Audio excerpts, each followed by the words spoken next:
"You're overthinking again," she laughed when I questioned her constant time with her best friend. I took her advice and stopped caring completely.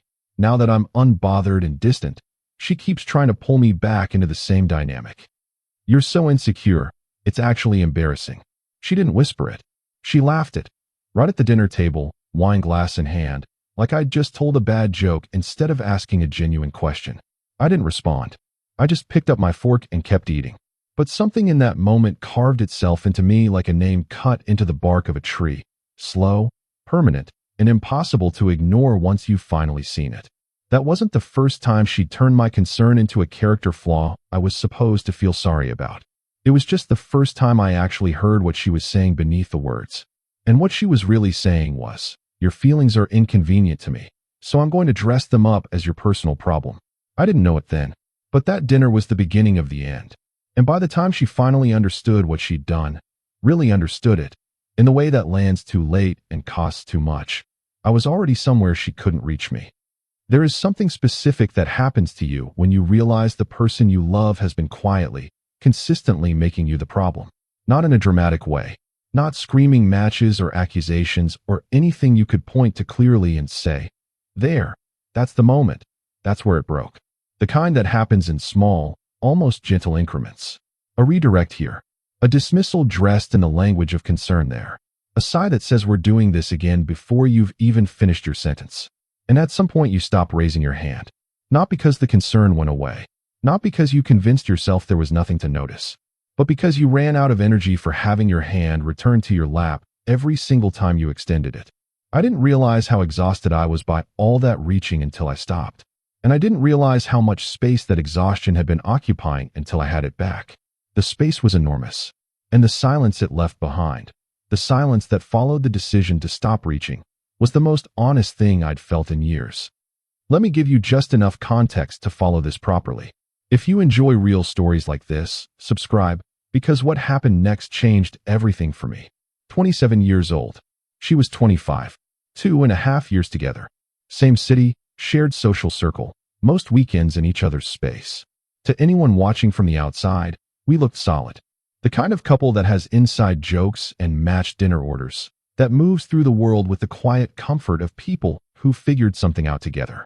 From the inside, I was slowly learning that the something I thought we'd figured out had been assembled on a foundation I'd never been permitted to inspect. Her best friend's name was Qley. They'd grown up in the same town, stayed close after university, texted each other throughout every day. When she first introduced us, casual, drinks, about 3 months into us being together, I liked him well enough. Quiet, dry sense of humor, clearly intelligent. Not threatening in any obvious way. I never had a problem with their friendship in principle. Not at first, and honestly, not even now in retrospect. Friends are friends. I'm not the kind of person who builds walls around the person he loves or demands accounting for every hour. My father never treated my mother that way, and watching them move through 30 years of marriage, trusting each other the way you trust a floor to hold you, automatically, without it being a daily decision, was the model I'd internalized. That's who I tried to be. That's who I genuinely was, for as long as I was able. But somewhere around the 8-month mark before the dinner that changed things, roughly 18 months into our relationship, the architecture of things shifted. Or maybe it had shifted before that, and I was simply the last one holding an old map. Qley started showing up more. Not just in conversation, which had always been frequent enough that I'd filed it under their close. That's fine. Physically more present. More embedded. Gym Saturdays that she and I had established in the early months of the relationship started including him, then gradually became his and hers mornings that she'd mention the way you mention weather, as established fact, not information you're sharing. Work lunches that routinely ran until 7 in the evening, then 8. A weekend trip to visit his family at their place upstate, mentioned on a Tuesday, 3 days before she left, in the calm tone of someone reminding you about an appointment they're certain you already knew about. I hadn't known about it, but discovering this fact quickly made me the problem. I told you about this weeks ago. You probably just weren't listening. Maybe she had. Maybe I hadn't retained it. The truth is I couldn't be fully sure, and that uncertainty was, I understand now, functionally useful. She kept me just uncertain enough about my own memory, my own attention, my own reliability as a witness to my own life, that I'd built in a self-doubt buffer before I questioned anything. I didn't notice I'd done that. Not for a long time. The first time I raised it directly, I was deliberate about it. Quiet Tuesday evening. Both of us at home. No accusations, no list of specific instances, no calendar of hours accounted for. Just, I've been feeling like Cole has been absorbing more and more of your time lately, and I'd love it if we could carve out a bit more space that's just ours. She smiled. The kind of smile that arrives already loaded with a response before your sentence even finishes landing. Cole and I have always been like this. You knew that when we started. I didn't know that. What I hadn't known was when always been like this would silently expand its territory without so much as a conversation between us. She patted my arm. The way you'd pat someone who's a little afraid of something they probably shouldn't be afraid of. You're overthinking it. That was the first time she said that specific phrase to me. First of many. I filed it as possibly accurate and moved on with the evening. Over the next few months, I want to be honest, I was not a perfect partner. I became quieter than usual. More inward. Not aggressive about it. No interrogations, no demands, no phone checking. But there's a specific kind of withdrawal that happens when you start to feel consistently unseen by someone you love. Not dramatic, nothing you could ever be cleanly confronted about. Just a slow recoiling of the self, a plant turning slightly away from where the warmth stopped reliably coming from. I was doing that. And rather than asking what was behind the withdrawal, she used it as confirmation. You've been off lately, she said one evening. I've been thinking. About what? I tried to tell her. Same concern. Different words this time. Softer approach. Same result. She sighed. Not unkindly, not with frustration even. A practiced sigh, the specific sound of a conversation being ended before it has room to begin. I mean this with complete love, she said, but I really do think you should talk to someone about the anxiety. You manufacture threats, and then you live inside them like they're real. I've watched it happen too many times. It's not healthy, and I don't know how to keep countering it for you. I took that seriously. Genuinely. I sat with it for a week and turned it over carefully. I looked at my own history, previous relationships, patterns, how I generally behaved when I felt uncomfortable in a dynamic.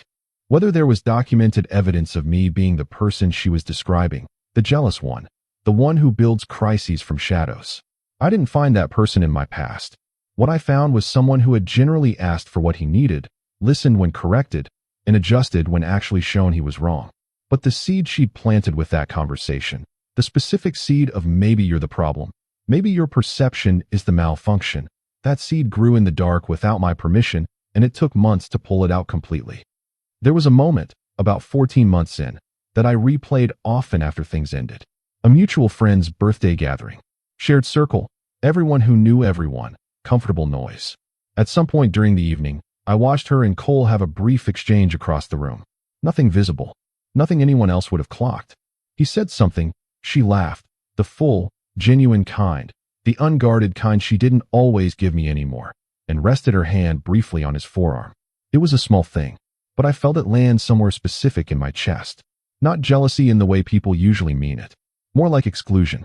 The specific ache of watching two people share a private frequency, a channel running alongside the one you're on, a coded language you were never given the key to. On the walk home, I tried to name it. Gently. The gentlest I could manage. Not what was that. Not an accusation. Just, sometimes I feel like the two of you have something between you that makes me feel a little on the outside, and I don't know how to address it without it becoming an argument. She pulled her jacket tighter and looked at the pavement for a long moment. That's because you're always watching, she said quietly. You're always cataloging things, running observations, keeping score. It makes me feel like I'm being surveilled in my own friendships. I apologized. Spent the rest of the walk trying to figure out how to be less watchful. What I know now, with the specific clarity that only exists on the other side of something, is what I should have said. I'm not watching any more than anyone in my position would. I'm noticing something real. And the fact that you're redirecting this conversation to my methodology instead of what I actually observed is something I'd like us to stay with for a moment. I didn't say that, because by that point the wire had already been installed. The fine, nearly invisible wire connecting my observations to a flash of what if I'm the villain in this, and I couldn't see the deflection for what it was. I edited myself. Again. And she walked home beside me, I think, relieved. Neither of us said anything else about that night, but I filed it. In the back of my mind, in the informal ledger of things I was no longer permitted to question, I filed it. Around 4 months before the dinner, Something happened that I didn't allow myself to fully examine at the time. I was at a coffee shop, waiting for a friend, glanced at my phone, and caught a notification. She'd been tagged in a photo. At a restaurant. Not just any restaurant. She'd mentioned this place to me twice. Specifically as somewhere she wanted us to go together. She was in the photo with Qley. Just them. Corner table. Candles on it. She had mentioned nothing to me about this dinner. Not before. Not after. When I brought it up that evening, working my way to it carefully, asking about her day first, she looked briefly surprised, then smoothed it over without skipping a beat. Oh, we ended up near there spontaneously after he finished at the gym. The gym session, which I had known about. The restaurant she described as a place for us. The corner table. The candles. I said nothing. What could I say that wouldn't immediately circle back to me as evidence of the problem she'd been tracking in me for months? I logged it in the back of my mind, and I moved on. Or I tried to. The dinner was in November, 2 years and a few weeks in. 3 weeks earlier, she'd canceled our anniversary reservation. Not rescheduled. Canceled. Qley had received difficult news about a work situation. She kept the details vague, which I noticed, which I said nothing about, and she decided that night that he needed her presence more than our reservation needed to be honored. I said okay. I swallowed it clean. I was trying to be understanding. I was trying to be the version of myself that didn't make things harder than they needed to be. But the okay cost me something I couldn't name at the time. A piece of the story I'd been telling myself about what we were, what we meant to each other, what I meant to her. And once that piece broke off, it didn't grow back. 2 weeks later, our kitchen, low light. Pasta I'd made because cooking had become one of the things I did to keep myself steady. I asked, in the careful, measured tone of someone who already half knows the answer and is just trying to hear it confirmed, whether she thought the amount of time, energy, and priority she'd been directing toward Qley had maybe, over the course of the past year or so, become a little unbalanced in the context of our relationship. She looked at me, just for a second. Then she laughed. Not nervous. Not surprised. A full, genuine, you poor thing laugh. You're so insecure, it's actually embarrassing. She reached across the table and touched my hand briefly, the way you touch something you've already decided isn't serious, and then she said it. You're overthinking again. You always do this. Changed the subject. Talked about a show she'd started watching. Poured more wine. And I sat there and ate my pasta and said nothing at all. What happens in that moment, and I've thought about this more than is probably healthy, so let me try to put it accurately, is 2 things at once.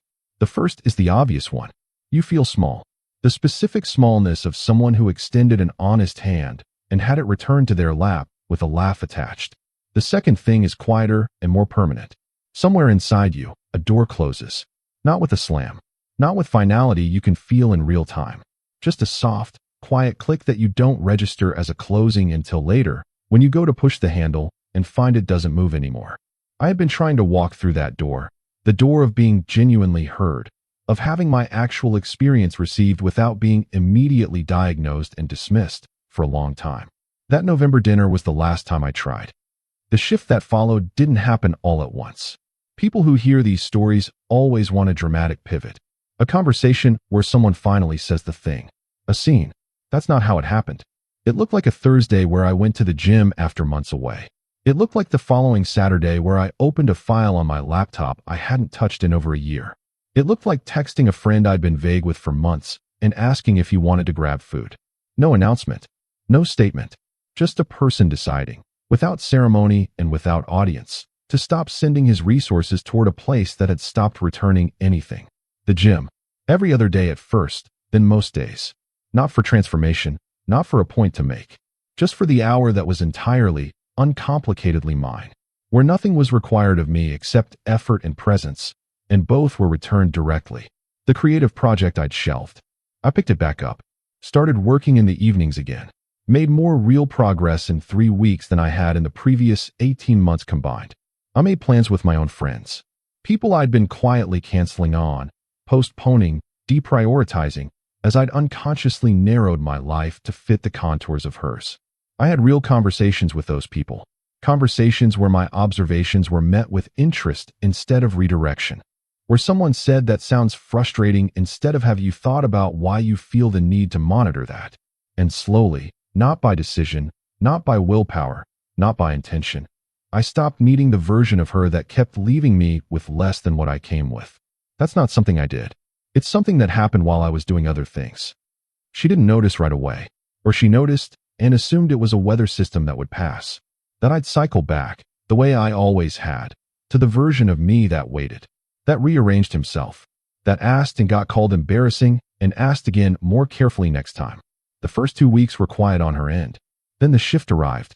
She called on a Wednesday afternoon. Unusual, we weren't midweek callers by habit. Just to chat, she said. She talked about her day with the easy energy of someone who's decided to be present. Asked about mine. Laughed at something I mentioned. I was warm, genuinely there, fully engaged. And then I had something I was in the middle of. Said so. Ended the call with real warmth, but no ceremony. She called the next afternoon. The day after that, she texted asking about a restaurant I'd mentioned months ago that she'd never agreed to try. I went. It was a genuinely good evening. She was attentive in a way she hadn't been in over a year. The quality of attention she'd had for me in the early months, before it had become something rationed. She asked about the project. Not the performative, "oh that's nice," she'd offered before. Real questions. Real curiosity. Phone face down for the entire 2 hours. I noticed every single one of these things. I didn't comment on any of them. I just showed up as myself, warm, honest, present, and drove home afterward and lay in the dark and felt something complicated. Because I hadn't anticipated this. I'd expected that pulling back would either clarify things or clear them away entirely. What I hadn't expected was for her to show up. Not dramatically, just steadily, like water finding new paths. And the complicated thing was this. What she was showing up for was the old version of me. The one that waited and wondered and asked and got called insecure for asking. She was offering the relationship that version of me had once desperately wanted, the present version, the choosing version, and expecting that version of me to be waiting at home when she arrived. He wasn't there. He dissolved while I was rebuilding. And you cannot revive what dissolved by offering it what it no longer needs. The old version had needed her validation like fuel. He'd needed the choosing, the full attention, the proof that he was worth staying for. That need had quietly starved when I stopped feeding it and started feeding it from other sources. And you cannot restore something that starved to death by arriving late with food. Even if the food is good. Even if you mean well when you bring it. She brought it up directly about a month into the shift. Her apartment. TV on. Nothing scheduled. She muted it suddenly, turned toward me. "Can I ask you something?" "Go ahead." She looked at me the way you look at something you need to read in low light. "You've been different." I didn't deny it. Not bad different. I want to be clear about that. But different in a way I can feel. You seem like you don't need me the same way you used to. I thought about what to say. I chose honesty. I think I stopped needing things I wasn't getting. The pause that followed was the kind that fills a room. "Is this about Cole?" she asked. She put Cole's name in herself, without me mentioning him. I noticed that. "No." I told her, and meant it completely. "This is about me." She frowned. Not in anger. In genuine confusion. Like she'd prepared for a specific conversation, had the responses ready, and had walked into an entirely different room. In the weeks after that conversation, she made moves that would have, 6 months earlier, felt like a turning point. Cole's presence in her schedule reduced significantly, not because I'd asked, and she knew I hadn't, which made it feel real rather than managed. She planned things for us. The day trip to a town an hour out, somewhere I'd mentioned once, long enough ago that remembering it required effort. Morning texts that weren't logistics. A takeaway from the place I'd mentioned liking, dropped at my door on a night she happened to be nearby. She was affectionate. Present in the early relationship way, before affection had learned to calculate itself. I received all of this. I didn't push it away. I didn't use it as leverage or refuse it as a point to make. I engaged warmly, honestly, genuinely. But the mechanics of how I related to her had changed below the level I could manually reach. The old version of me had needed her choosing as daily fuel, had needed the validation, the attention, the proof that I was worth her full presence. That need had quietly died while I was learning to generate it myself. And what you've stopped needing, you cannot be given back. Even if it's offered. Even if it's real. She asked me on a Sunday morning in late spring. Coffee going warm, sunlight sideways through the kitchen window. The kind of morning that makes everything feel worth preserving, whether I was still in this. In what? In us. I sat with that. "I'm here," I told her. "That's not what I asked." She was right. "I don't know what I'm in anymore," I said eventually. "I used to know exactly. I was completely in it, more than completely, building everything around it. And every single time I showed that, Every time I said it or lived it, I got told it was a problem I needed to manage. Anxiety, overthinking, insecurity, creating problems that didn't exist. She looked down at her coffee. I kept going, not to wound her, not out of anger, because this was the first time I'd said it without softening it first, without running it through the filter she'd installed. I fixed it, I said. I actually fixed it, exactly the way you kept suggesting I should. I stopped needing things I wasn't getting. I stopped waiting for things that weren't coming. I stopped building around something that wasn't being built back. And the version of me that got fixed is calmer and more self-sufficient than I've been in years. I just don't know if it's the version you imagined when you kept asking me to become it. The silence was long. Sunlight moved slightly across the floor, and I watched something pass through her face. Not guilt exactly, not grief exactly, but something in that family. Something that recognized itself. Something that didn't have a defense ready, because defenses require believing the person in front of you is wrong. I need to talk about what this kind of thing actually does to a person. The slow kind. The one that comes wrapped in affection and framed as concern. Not the screaming, dramatic kind with clear villains. The kind where someone who genuinely loves you in their way has also, simultaneously, learned, consciously or not, to make your most accurate perceptions feel like symptoms of a condition. What it does is teach you to run your feelings through a filter before expressing them. You have an instinct, a genuine observation, a real emotion that any reasonable person in your position would feel. And before it reaches your voice, it passes through a layer of internal editing that asks, is this the anxiety again? Is this the insecurity? Am I doing the thing she keeps describing? You become the most effective censor of your own interior life. And the devastating, infuriating thing about this process is that it looks exactly like emotional growth from the outside. People who do this to you will sometimes compliment you for it. You're so measured. You don't overreact. You've really worked on yourself. What you've actually built is a learned inability to trust your first response. A reflex to doubt your own perception so automatically that by the time any genuine feeling surfaces, it's been cleaned of anything that might disrupt the comfort of the person whose peace depends on your silence. I lived in that state for well over a year, and the way out was not a moment of clarity. It was not an epiphany in the shower. It was gradual. It was the accumulation of time spent trusting myself in small things, at the gym, on the project, in conversations with friends who responded to my observations by nodding and asking follow-up questions, until I slowly remembered that I was capable of seeing correctly. Until I remembered that just because someone repeatedly tells you your eyes are lying doesn't mean your eyes are lying. I want to describe one specific evening, about 3 weeks before the relationship actually ended, because it was the evening I understood, clearly and without any remaining doubt, what had been happening. She'd been out with Qley that afternoon. A casual thing. She mentioned it offhandedly in a text, nothing that required any special acknowledgement on my part. I'd been working on the project. When she came over that evening, she was in a good mood. Bright and warm and animated the way she could be when she'd had a day she felt good about. We ordered food, sat on the couch, and she told me about some conversation they'd had, about something in the news, some ongoing situation she had to take on, and apparently Qley had disagreed with her take, and she'd spent a good 10 minutes at dinner unpacking why she thought he was wrong. She was lit up about it, engaged. The specific energy of someone who'd been in a real conversation, the kind with friction, the kind where someone pushed back. I listened.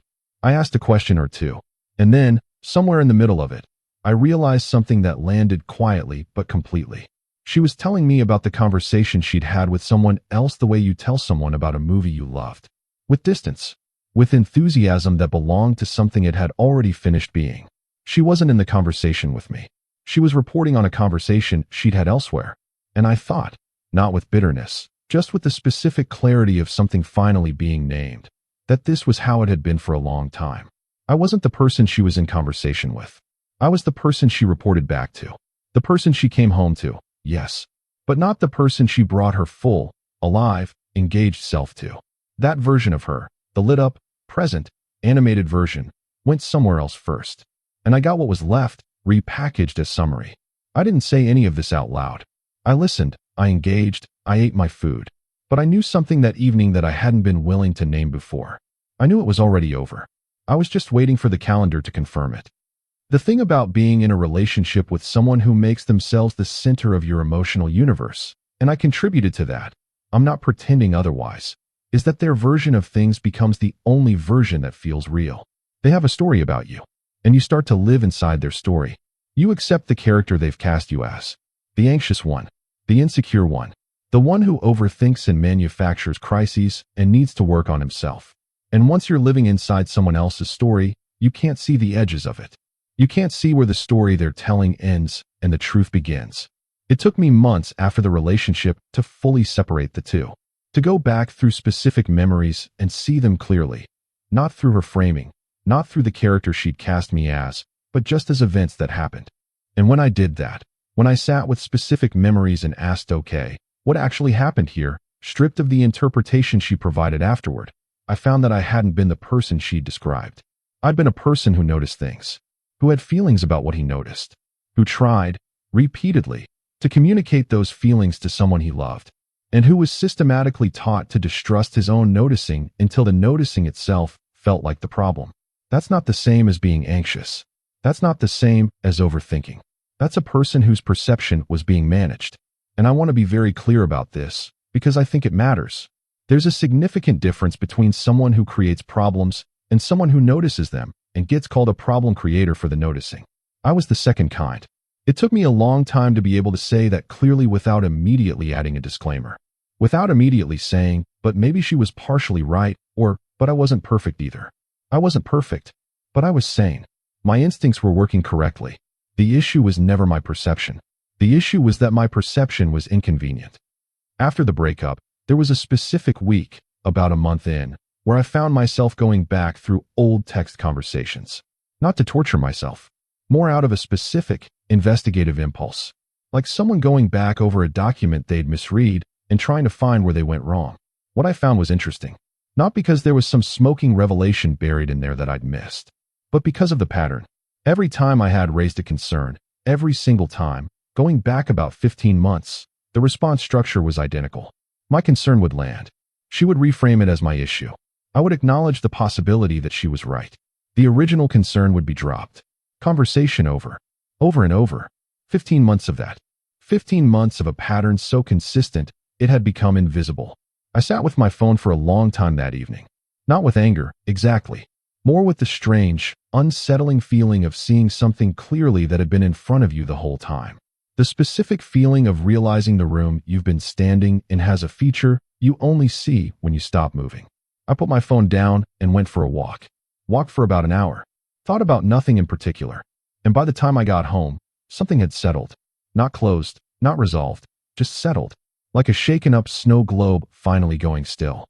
I had a conversation with a close friend, someone I'd known for a long time, someone who'd watched the relationship from the outside, about 3 months after the breakup. We were at a bar, 2 drinks in, the kind of comfortable that lets honest things get said. He looked at me for a moment and said something I hadn't expected. I want you to know, I noticed things from the outside. I didn't say anything because it wasn't my place and because I wasn't sure what I was seeing. But I want you to know I noticed. I asked what he'd noticed. The way you talked about yourself changed, he said. Around the 18-month mark of that relationship, you started talking about yourself differently. Like you'd accepted a verdict about who you were that I didn't recognize. I thought about that. What verdict? That you were too much, he said simply. Too needy, too sensitive, too present. You'd always been, I don't know, grounded. Steady. And then slowly you started apologizing for yourself in ways that didn't make sense. Preemptively, like you'd internalized something. I sat with that for a moment, because he was right. And having someone who'd known me before the relationship confirm what I'd come to suspect from inside it, that something real had shifted, that it hadn't been my imagination, was one of the more quietly significant moments of that whole year. Not because it vindicated me in some triumphal way, but because it cracked open the last remaining window of self-doubt. The part that still wondered, in the small hours, whether she'd been right and I'd been wrong all along. She hadn't been. I hadn't been. Something had been done to me slowly, and I hadn't seen it while it was happening because it had been done carefully and because I'd trusted the person doing it. And now I was on the other side of it, and I knew what my own face looked like in the mirror. The relationship ended on a Thursday evening in late summer.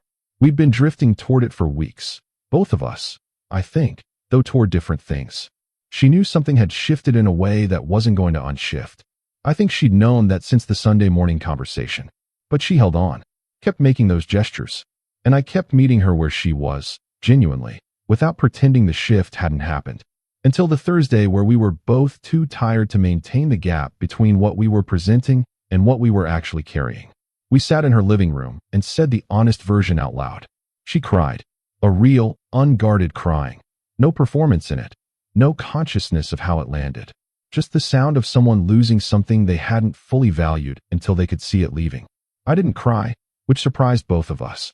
I'd expected to, but I'd been grieving this specific relationship, the one I'd wanted it to be, the one it had never quite become, for months before that evening arrived. The technical ending was almost a formality, a closing of a chapter I'd already finished reading. She asked, before we finished, whether this had truly been about Qley. I gave her the most honest answer I had. Qley was a mirror, I told her. He showed me something about the space between us that you weren't willing to look at. Every time I tried to look at what he was reflecting, you covered the mirror and told me I was imagining things. The problem was never Qley. The problem was that I kept asking you to have one honest conversation, just one, and you kept responding by telling me I was broken for needing it.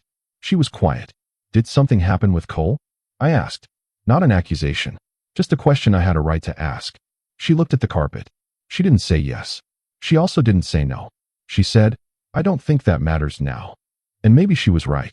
In the way that mattered for what came after, maybe the specifics didn't. Because the question I'd really been asking, for months, through all those redirected conversations and practice size, was never really, is something happening with Qley? It was, do I matter enough to you for you to choose honesty over the version of things that's easier for you? And in that living room, in what she chose not to say and how she chose not to say it, I had my answer. Having the answer, even that answer, was lighter than carrying the question had been.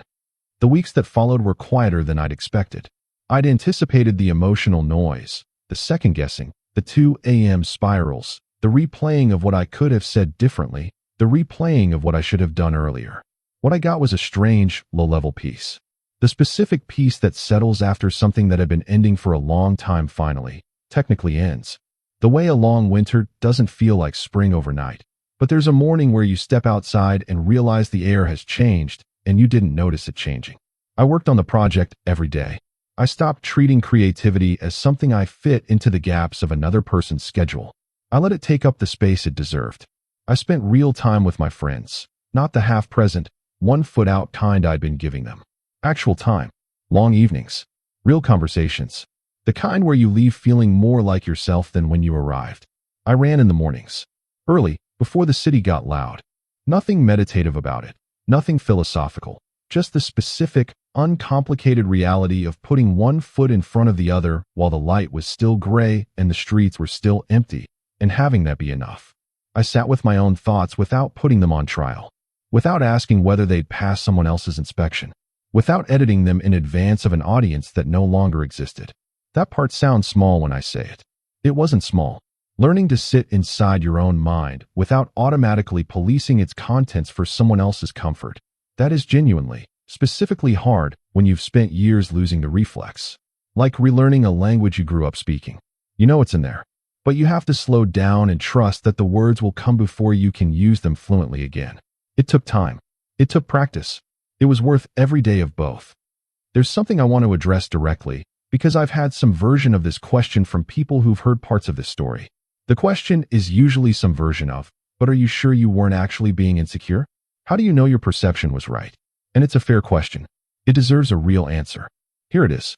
I know because of the pattern, not because of any single moment, not because of the canceled anniversary or the restaurant photo or the birthday party across the room, because of what happened every single time I tried to raise a concern. The same redirect, the same framing, the same arrival point. This is your problem, not our conversation. If someone's perception is wrong once, you correct it and move on. If their perception seems wrong every time it inconveniences you, specifically every time it inconveniences you, then something else is happening. I know also because of what happened when I stopped. The moment I stopped raising concerns and started quietly living my own life, she changed. The attentiveness returned. The presence returned. Qley's appearances in her schedule reduced. She started choosing us in the ways she'd been too busy to choose us before. People don't suddenly offer what you've been asking for the moment you stop asking unless the asking itself was never the problem. The problem was that while I was asking, She had leverage. She had someone who needed something from her, and that need gave her a kind of power she'd been comfortable with. The moment I stopped needing it, the leverage disappeared, and the absence of leverage brought back the presence. That's not my insecurity. That's just the structure of what was happening, seen clearly from the outside. I also want to say this about her, because fairness matters to me even when it's complicated. I don't think she was a bad person. I don't think she sat somewhere and plotted how to hollow me out for her own convenience. People are rarely that deliberately cruel. What I think happened is simpler and in some ways sadder. She was in a relationship where she had real feelings, and she was also in a friendship that had crossed a line she didn't want to acknowledge. And rather than face that honestly, rather than have the difficult, honest, potentially destabilizing conversation that honesty would have required, she found a way to make the person asking the questions the problem. Not consciously, or maybe not fully consciously, but functionally. And the version of me that trusted her, that extended genuine vulnerability and asked for genuine honesty, became the version she managed rather than met. Because management was easier. Because management required less courage. Because management let her keep everything in place without any of it costing her what honesty would have cost. That's not monstrous. It's human. It's the specific kind of human that happens when someone doesn't have the courage their situation requires. And I can hold all of that clearly. The recognition that she was genuinely flawed in a specific way, and the recognition that she also genuinely cared about me in her way, without those two things canceling each other out. Both can be true. Both are true. What I didn't expect, in the months after, was how much of myself I found waiting. Not new pieces, old ones.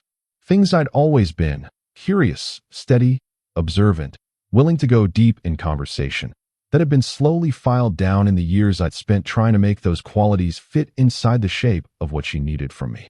The curiosity, the ability to sit with a hard question without needing it resolved immediately. The willingness to say what I actually thought without prefacing it with all the reasons I might be wrong. These weren't things I'd lost. They were things that had been temporarily covered. And as the months passed, and I continued showing up to my own life, the gym, the project, my friends, my mornings, my thoughts without a filter, they came back. Not dramatically, not in one return, but steadily, the way a room fills with light as you open more windows. She texted about a week after the breakup, said she missed me. I responded warmly, briefly. The following week, asked if we could talk. I said of course, whenever she was ready. And I noticed something in myself when those messages came in. No pull. Not the desperate, consuming kind I might have expected, given how much of my daily life had once been organized around her. Just warmth. The particular warmth you feel for someone whose chapter in your life is genuinely, clearly complete. Fond. Real. Finished. The last real conversation was about 6 weeks out. She called, I picked up. She asked how I was. Honestly, well, getting somewhere. Then, are you happy? I thought about it before answering. I think I'm becoming happy, I said. Not fully there yet, but I can see it from where I am. A pause. Then, I think I did some things wrong. I didn't argue. I also didn't collapse into it, the way a part of me had once craved exactly this acknowledgement, had rehearsed receiving it, had imagined the shape of it. I think we both did things that didn't serve each other, I said. But I hope you figure out what you actually want. And I hope you're honest about it, with yourself first, before anyone else gets to hear it. She said she hoped the same for me. And that was true, I think, on both sides. And it was enough. About 3 months after that, she sent a message. No preamble. Just, I've been thinking about what you said. About the overthinking. I want you to know, you weren't overthinking. I know that now. I'm sorry it took me this long to say it out loud. I read it 3 times. I sat with it. I thought about the version of me at that November dinner table. Pasta going cold. Watching her laugh at something that had cost me a year of quiet self-erasure. I thought about how much I had once needed to hear exactly those words. How many times I had constructed a version of this message in my own head and practiced receiving it. What I actually felt, sitting there with my phone in my hand, was something I can only describe as gentle. Not triumphant. Not vindicated in the sharp, satisfying way I might once have imagined. Just gentle. The feeling of something that once held enormous power over you having finally, quietly, lost its charge. Like looking at a door you once knocked on for years and feeling nothing but the memory of the knocking. I typed 2 words. Thank you. Put the phone down. Went back to what I was working on. The project I finished last month is the best thing I've made in years. Send it to a few people whose judgment I trust. People who've known me long enough to tell me the truth without softening it first. One of them called after reading it. He said there was a weight to it that he couldn't fully explain but could absolutely feel. A kind of hard-earned clarity, he called it. Like something worked through from the inside rather than built from the outside. Something lived, not imagined. I think I know where that weight came from. It came from 2.5 years of being slowly, carefully taught not to trust what I saw. And then from the slow, unglamorous, entirely uncinematic work of learning to trust it again. Step by step. Without applause. Without anyone watching. Just me. Doing the work, learning again that what I noticed was worth noticing. If you're somewhere inside a story like this right now, not at the end of it yet, not even sure what you're looking at, there's one thing I want to say clearly. The feeling in your chest that won't leave is not a malfunction. It is not anxiety looking for a host. It is not your insecurity projecting shadows onto something clean. It is information. It is your own accumulated perception, built from dozens, then hundreds of small observations, trying to reach you through whatever gap is still open in the wall that's been constructed around your instincts. You are allowed to hear it. You are allowed to trust it. You are not required to run it through someone else's diagnostic before deciding it counts. Being told you're overthinking is not the same as actually overthinking. And the people who love you honestly, fully, without the fine print, they don't need your perception quieted to feel safe. They meet your honesty with their own. Not a relationship without difficult observations. A relationship where those observations can be made in the same room, out loud, without one person needing the other to doubt their own eyesight to keep things comfortable. That's the difference. Hold on to that difference. Some doors, when they finally open, don't need you to walk through them anymore. You already built something on the other side, and it holds.